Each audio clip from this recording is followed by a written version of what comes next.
sebuah kendaraan hybrid, ganteng banget, dikendarain juga enak banget, dan tentunya teknologinya juga canggih-canggih dan lengkap banget.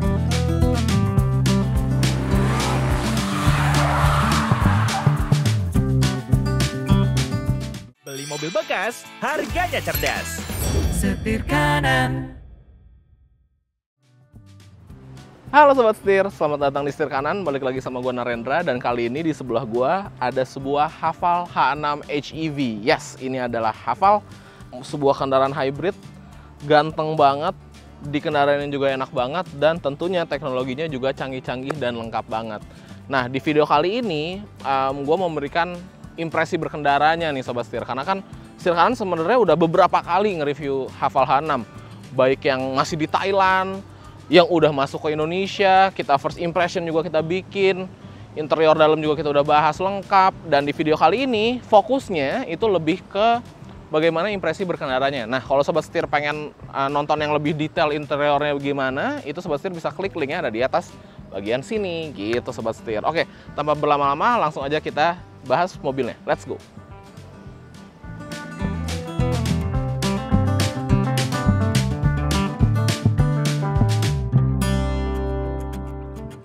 Nah, tapi rasanya nggak afdol kalau kita nggak ngebahas masalah desain eksteriornya maupun interiornya secara tipis-tipis aja. Karena emang dia di bagian eksteriornya ganteng banget, di bagian interiornya juga nggak kalah ganteng. Jadi gue mau sekalian ngerimain Sobat Setir nih.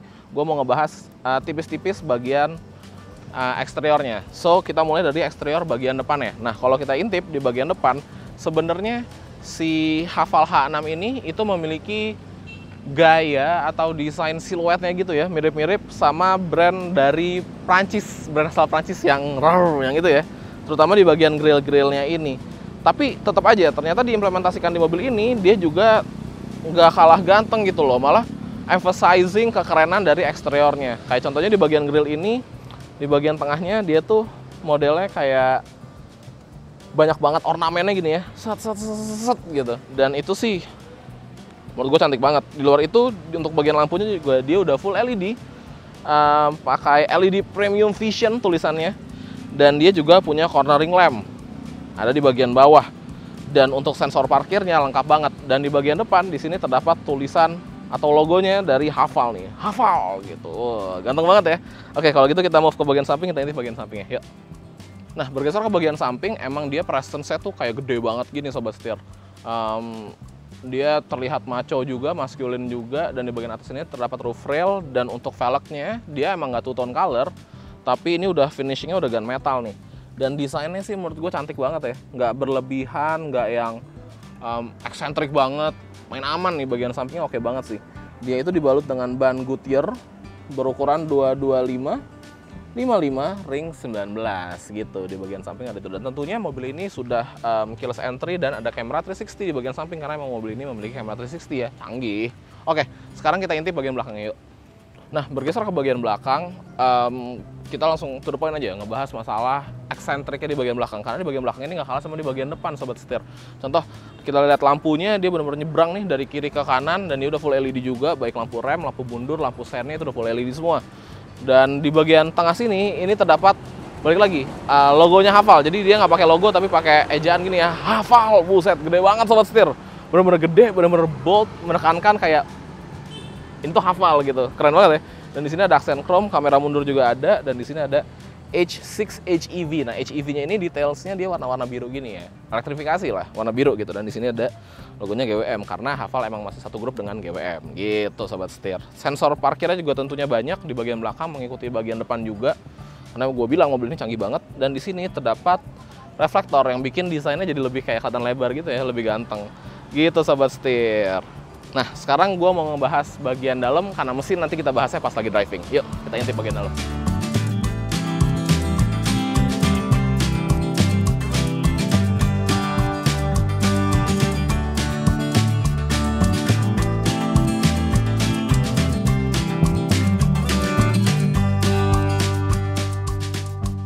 Nah, bergeser ke bagian dalam, gue mau ngebahas juga nih, mau ngingetin lagi ke Sobat Setir, gimana sih duduk di belakangnya dari Haval H6 ini. Di bagian depan itu udah posisi berkendara gue, tinggi gue di 170 cm. Dan di sini di belakang gue masih memiliki legroom sekitar 5, 10, 12 jari. Dan untuk headroomnya dia itu di sekitar 9 jarian sobat setir, yang dimana menurut gue itu udah more than enough, itu udah cukup banget. Ini kayak gini gue luas dan kaki gue juga bisa masuk ke bawah karena dia bagian joknya tuh udah lumayan tinggi gitu sobat setir. Nah di bagian belakang ini kita mendapatkan apa aja sih? Tentunya kita mendapatkan ventilasi AC, kita dapatin charging port juga, ada 2 buah jadi nggak perlu khawatir akan rebutan. Dan joknya juga enak, dia two tone color, hitam dan putih, perforated gini desainnya. Headrestnya ada 3, dan juga untuk seatbeltnya 3 titik, ada 3 buah juga untuk 3 penumpang di bagian tengah ini gitu. Wah asik sih, duduk di belakangnya aja asik sobat setir. Dan di bagian tengah kita mendapatkan sebuah armrest. Nah nggak hanya di belakang, sekarang kita mau ke depan, karena di depan banyak yang bakal kita bahas. Yuk pindah. Nah masuk ke bagian dalam sobat setir, ini dia kuncinya. Dia ada fitur lock, unlock, dan buka bagasi. Dan di bagian belakang terdapat tulisan hafal. Langsung aja kita nyalain. Start stop buttonnya dari bagian kiri sini. Nah, dia karena sebuah hybrid, jadi pas nyala tuh dia nggak nyala mesinnya. Jadi masih pakai motor listriknya dulu gitu dan baterainya. Oke, nyalain AC dulu ya. Rada gerah nih sobat setir. Nah, masuk ke dalam, pertama kali disambut langsung sama desain dari dashboardnya. Desain dashboardnya sendiri itu futuristik banget. Dia modelnya melekukan-lekukannya juga boleh gitu ya. Bisa dibilang berani, bold banget. Dan dia perpaduan 3 warna, antara warna hitam, warna ini kayak warna bronze gitu di bagian tengahnya aksennya, dan warna putih. Nah warna putihnya ini dia soft touch semua sih, tapi kalau yang ini tuh dia bahannya leather gitu. Nah head unitnya sendiri dia multifungsi banget, dia udah integrated sama mobilnya. Ini juga udah support Apple CarPlay dan Android Auto. Dan semua pengaturan dapat kita lakukan di sini, baik Apple CarPlay, Android Auto, pengaturan tentang ADAS-nya, itu semua bisa dari head unit ini sobat setir gitu. Dan dia tulisannya juga udah dapat wireless charging, dan di sini ada knop putar untuk shifternya. Keren banget ya. Asik sih. Dan di sini juga ada instrumen cluster, dia juga informatif. Kayak ini sih konsumsi bahan bakar kita, terus juga odometer kita berapa, sisa range kita berapa, dan ada TPMS juga dapat kita lihat atau kita pantau dari instrumen clusternya. Gitu sobat setir. Nah untuk setirnya sendiri ini berukuran lumayan kecil, tapi desainnya unik nih. Kalau menurut gue ini ganteng. Ini benar-benar apa ya? Eksentrik gitu ya. Dan untuk audionya dia modelnya tuh kayak audio premium gitu ya, menarik banget. Dan gagang pintunya lucu, dia ada di sini. Nyambung sama aksen bronze yang ada di bagian pintunya gitu. Nah, di bagian atas itu terdapat sebuah panoramic sunroof dan ukurannya gede banget. Tuh, dia tuh bener-bener panjang banget sampai ke, pokoknya kalau untuk penumpang row kedua masih dapat lah, di atasnya tuh masih kaca gitu. Terus kita buka deh. Sekali lagi. Oke. Wah, ini sih kalau kita pakai buat jalan-jalan keluar kota ke alam-alam sih bener-bener happy banget ya sobat setir. Di sini aja langsung pohon-pohon tuh di atas, itu bener-bener cantik banget. Tapi balik lagi, inti dari video ini adalah bagaimana impresi berkendaranya. Dan gue juga udah gak sabar pengen nyobain langsung gimana sih performanya, bantingannya, handlingnya, akselerasinya. Karena kan mobil ini memiliki tenaga yang besar gitu ya sobat setir. Kita akan buktikan juga dapat berapa 0-100 nya. Jadi tanpa berlama-lama, gue pun juga udah gak sabar, langsung aja kita cobain. Yuk, let's go.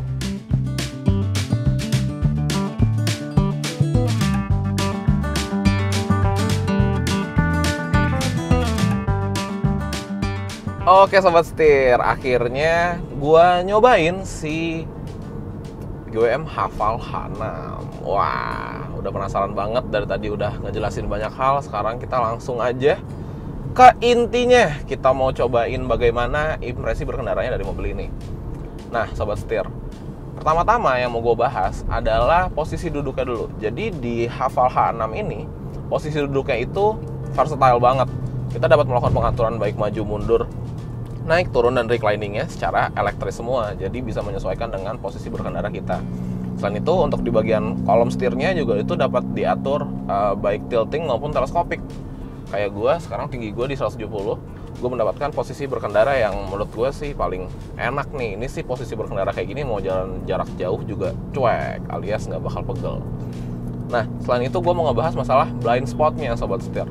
Jadi untuk blind spot di mobil ini itu bisa dibilang cukup minim. Kenapa? Karena di mobil ini pilar A-nya dia juga lumayan, sebenarnya pilarnya itu tebel, tapi nggak yang mengganggu gitu, karena gue tetap dapat melihat di bagian depan kanan maupun depan kiri dengan baik, terutama di depan kanan ya, karena dia kayak ada space antara batok dari spionnya dan pilarnya gitu. Jadi buat ngeliat ke sana tuh bisa dibilang cukup mudah, nggak mengganggu. Selain itu juga mobil ini memiliki blind spot monitoring system di bagian cermin spionnya. Jadi kalau kita ada kendaraan di kanan maupun di kiri, dia akan menyala. Dan kalau kita nyalain sen, nah dia tuh ngasih notifikasi kayak dung dung dung, itu artinya di bagian blind spot tuh lagi ada mobil gitu. Nah, selain itu di mobil ini juga memiliki kamera 360 sobat setir, yang shortcutnya bisa kita pencet melalui setir gitu. Jadi kalau lagi dalam keadaan bisa dibilang di dalam kota gitu ya, rada sempit jalanannya, itu kita bisa pantau semua sekitaran mobil menggunakan si kamera 360-nya itu. Jadi untuk blind spot aman banget gitu sobat setir. Walaupun memang bisa dibilang mobil ini dimensinya sih lumayan besar, feel di dalam juga feel-nya tuh besar gitu, kayak bawa mobil gede.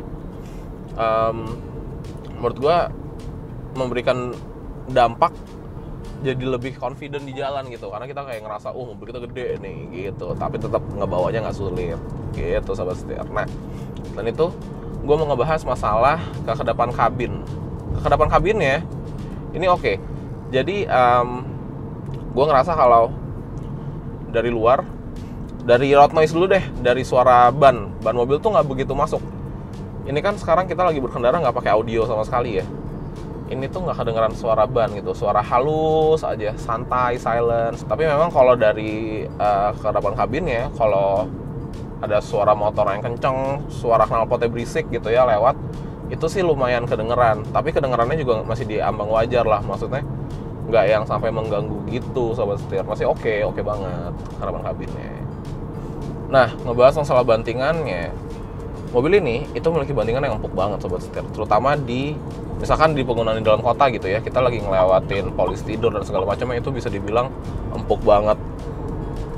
Dan kalau kayak di jalan tol ini, jalanan yang barusan kayak jalanan yang lumayan bergelombang gitu, di mobil ini rasanya enak banget. Dia tuh bantingannya halus gitu, halus, meredamnya juga enak, nggak yang kayak kaget gitu ya kalau ngelewatin jalan bergelombang, nggak juga yang terlalu mengayun kayak naik kapal gitu. Ini masih oke banget sih.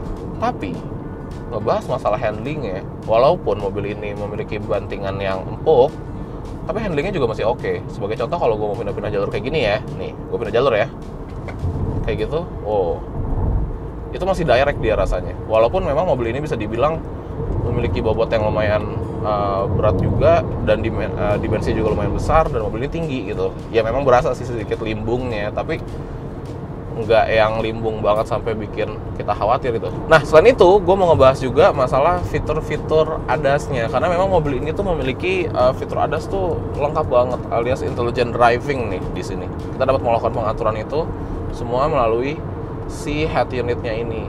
Jadi kita dapat mengatur nih, mau assist bagian mana.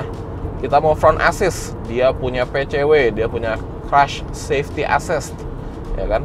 Nah, kemudian di bagian samping juga dia ada blind spot detection, ada door open warning, yang menurut gue itu sangat-sangat membantu nih, terutama yang tinggalnya di kota gitu ya. Lagi parkir, lagi minggir gitu, mau buka pintu, dadakan, ketabrak motor, amit-amit, jangan sampai kejadian, karena mobil ini memiliki door open warning. Jadi dia bakal ngasih tahu nih ke kita nih, kayak tedeng, dikasih notif gitu. Terus juga ada rear crash warning, rear cross traffic alert gitu, dengan RCTB juga.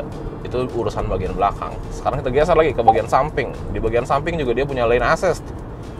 Dia punya lane assist tuh ada macam-macam opsinya, mau yang lane keeping assist, atau yang lane departure warning, atau yang lane centering keeping, itu semua dapat dipilih. Kemudian ada emergency lane keeping, ada wisdom dodge, jadi dia bisa ngedodge gitu ya, asik banget ya. Terus juga ada warning mode-nya bisa diatur, mau vibration aja, sound aja, atau vibration plus sound, plus sensitivity juga dapat diatur semua. Dan yang terakhir ada si traffic sign, jadi dia bisa nge-recognize traffic sign yang ada di depan kita. Dan selain itu, yang kerennya lagi, mobil ini itu bisa auto parking sobat setir. Nah, kalau itu kita akan praktekannya nanti ketika kita menemukan parkiran, karena sekarang kan kita masih di jalan tol. Gitu, wah gokil sih ini mobil. Bener-bener apa ya, bisa dibilang di kelasnya mobil ini Haval H6 memiliki fitur yang paling lengkap. Dan jika dibandingkan dengan harganya, bener-bener bisa dibilang worth the money banget. Sekarang gue lagi pakai adaptive cruise controlnya, dia unik ya. Jadi cara nge-engage-nya itu bukan tombol-tombol di bagian button setir, tapi di bagian kolom setir dia ada kayak tongkat gitu lagi, kayak mengingatkan kita sama cruise control zaman dulu gitu. Tapi bukan bikin dia terasa atau terlihat jadul, enggak. Menurut gue justru malah lebih convenient aja. Jadi dia dedicated, ada tongkat sendiri gitu untuk si cruise controlnya gitu. Terus di bagian depan ini ada head up display. Menurut gue itu keren banget sih, gokil. Nah, ngebahas masalah tenaganya, mobil ini menggunakan mesin 1500 cc 4 silinder turbo hybrid yang menghasilkan tenaga di 243 tenaga kuda dan torsinya di 530 Nm. Itu kalau dari figur angka torsinya itu monster sih. 500 itu udah gede banget sobat setir. Nah, itu adalah penggabungan antara mesin ICE-nya dan juga si baterainya dan motor listriknya juga tentunya. Nah, mobil ini selain bertenaga, dia juga konsumsi bahan bakarnya diklaim sangat-sangat irit sobat setir. Gue sekarang udah berjalan sekitar 30 menit dari daerah Simatupang, sekarang udah di BSD. Gue dapat konsumsi bahan bakar di 5 liter per 100 km. Gokil, irit banget. Nah, selain itu, mobil ini juga memiliki beberapa driving mode nih sobat setir. Kalau kita lihat, itu semua dapat diatur melalui head unitnya. Di sini ada driving, kemudian ada driving mode-nya. Nah, dia ada 4 buah driving mode. Yang pertama ada normal, kemudian ada eco, sport, dan snow. Dan uniknya, ketika kita ganti driving mode-nya, maka dia ada kayak suaranya gitu ya. Sekarang gue tuh lagi di mode normal. Gue ganti ke eco ya. Kita ganti ke eco. Ah, dia tuh ada suara kayak. Terus kalau kita ganti ke snow, dan yang pertama kali bikin gue kaget adalah pas gue ganti ke mode sport. Karena entah kenapa di kepala gue kayak suara apa, macan mengaum gitu. Nih coba ya. Gitu ya, suaranya wow, kayak kenceng mobil lagi lewat. Dan impresi pertama kali juga lebih kaget lagi karena ketika kita masuk ke mode sport dari mode normal, itu mesin otomatis nyala. Jadi ada suara round gitu, terus mesin langsung nyala gitu, tuh ngagetin sih. Tapi menurut gue itu unik banget, itu benar-benar attention to detail yang clever banget dari Haval H6. Keren. Nah, selain itu juga mobil ini itu ada one pedal mode, bisa kita engage dari sini. Nah, ini kita pakai one pedal nih sobat setir. Gitu. Jadi ibaratnya udah kayak bawa EV ya sebenarnya. Kan EV itu teknologinya salah satunya one pedal mode kan, atau one pedal driving. Ini juga bisa nih. Tuh, dia akan memelan terus. Tuh. Oke. Tapi kalau di mobil ini dia one pedalnya itu nggak sampai berhenti sobat setir. Tapi tetap aja itu lumayan ngebantu kita, terutama lagi di dalam kota, karena kan dia regeneratif kan, jadi dia nge-regenerate listrik balik gitu. Nah, yang tadi gue bilang mobil ini performanya oke. Coba kita mau tarik dikit, mau lagi sepi. Siap. Oke. Wow. Oke. Berasa banget tarikannya di mode sport. Dia beneran narik sobat setir. Tapi gini deh, menurut gue kita harus melakukan pengujian, melakukan alat ukur biar lebih akurat, karena gue penasaran nih mobil ini dapat berakselerasi dari 0 hingga 100 dalam berapa lama gitu ya. Yuk kita cobain kali ya, let's go.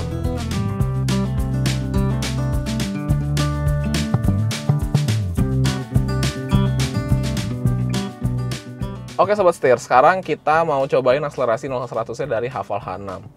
Nah, ada dua mode yang mau kita coba, mode normal dan mode sport. Sekarang gue di mode normal, traction controlnya juga tetap nyala untuk safety, dan sekarang aspalnya lagi panas banget, seharusnya traksinya sih pol nih. Oke, tanpa berlama-lama, langsung aja kita coba. 1, 2, 3. Oke. Wow, tarikannya nih sama setir 530 Nm berasa sih. Gokil, 100.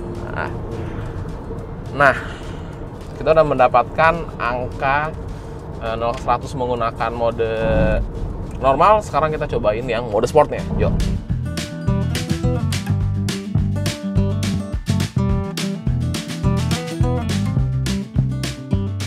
Oke, tadi kita udah coba mode normal. Sekarang gue mau coba mode sportnya. Kita pencet. Siap-siap kaget, ada suara macan.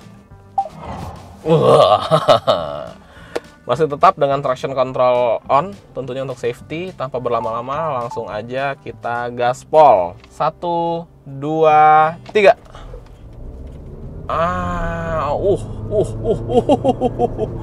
Gokil, di mode sport dia jauh lebih narik nih sobat setir ya.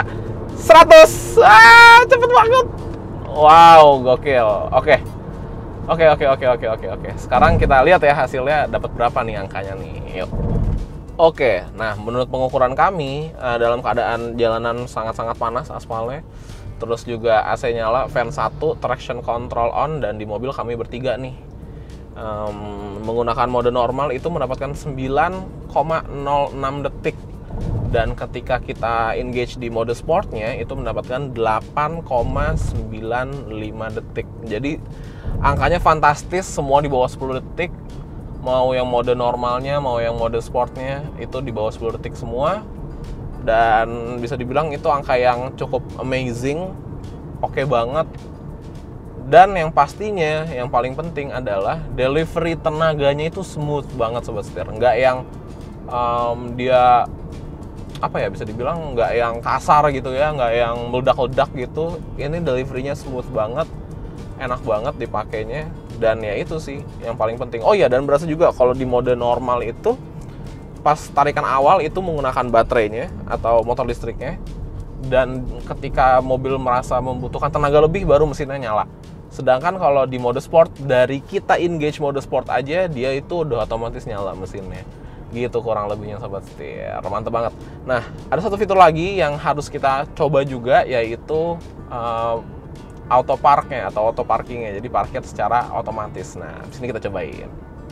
Oke sobat setir, nah sekarang sebelum kita closing, gue mau praktekin dulu nih gimana caranya untuk si parkir otomatisnya.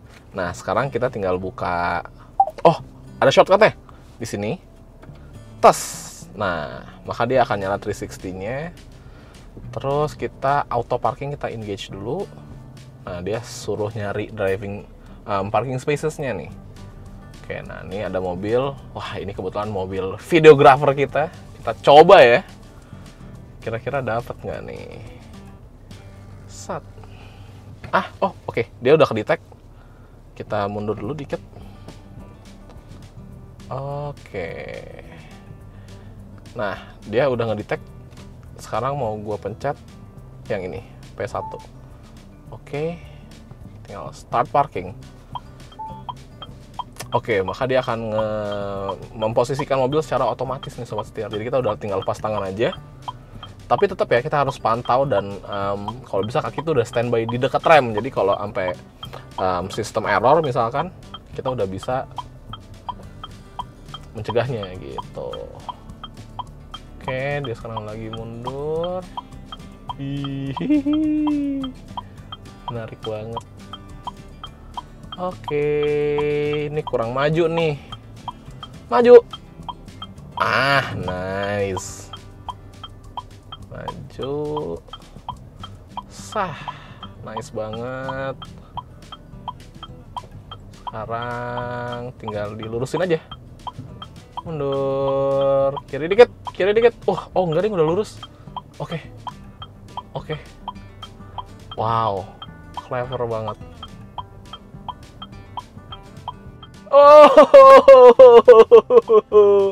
Keren banget sobat setir. Kita udah berhasil parkirnya juga rapi sama mobil sebelah. Ya, ini dia salah satu yang gue bilang tadi ya. Value for money-nya oke banget dari Haval H6 SUV ini.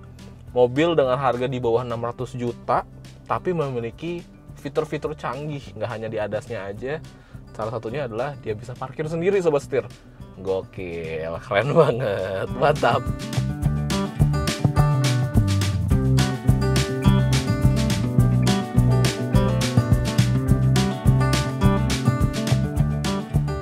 Nah, Sobat Setir, sekian review dari Haval H6 HEV.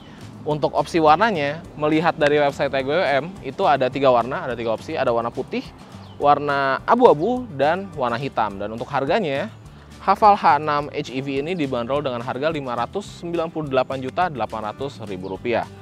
Mobil ini cocok banget untuk Sobat Setir semua yang pengen mobil yang bisa dibilang value for money-nya oke. Dengan harganya di 598 juta, under 600 juta itu, tapi mendapatkan fitur yang banyak banget. Bisa parkir sendiri, ada saya juga lengkap. Selain itu juga dia memiliki performa yang oke banget. Dan bantingan suspensinya yang kalau menurut gue sih, gue benar-benar jatuh cinta nih sama bantingan suspensinya dia. Gitu Sobat Setir. Oke, kalau gitu jangan lupa untuk klik like, komen, dan subscribe, serta follow TikTok dan Instagram kami di @setirkanan_official. Gue Narendra, sampai jumpa di video selanjutnya. Salam Setir Kanan.